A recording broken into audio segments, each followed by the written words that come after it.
Jared! Jared! Saan ka? Andito. Pilosopo naman nito. I mean, saan ka mamaya? Gusto mo tambay ka sa kondo ko? Malapit lang dito yung kondo ko. Ano, tara na. Ba't saan ka punta? Saan? Hatid kita, di ba? Pwede ba ako sumabay? Threesome tayong tatlo. Uy, Hoy! Anong threesome? Hindi yun yung ibig kong sabihin. Like, a group of 3 person. Wholesome lang naman gagawin natin. Talino. tol, pasensya na. Wala nang space sa car eh. Bakit? Two-seater lang ba car mo? Sige na nga, magbabok na lang ako. Kasi yung cellphone ko. Nga lang kunin ko yung cellphone ko. Sige na nga.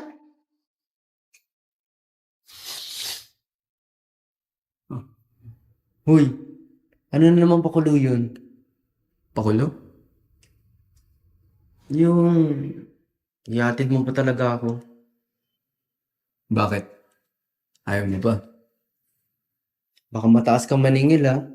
Depende kung anong service yung gagamitin. Nako, mukhang scam yan. Tignan mo, paglalakarin mo pa ako hanggang parking. Eh, ang init-init sa labas. Mamaya mahulas pa ako, kita mo, ang fresh-fresh ko ngayon. Alam mo, you're so tampuin. Alam mo, you're so nakakainis din. Basta you owe me. Wala ako pang bayad ng gas. I mean, you owe me for saving you from Francis. So, anong gusto mo?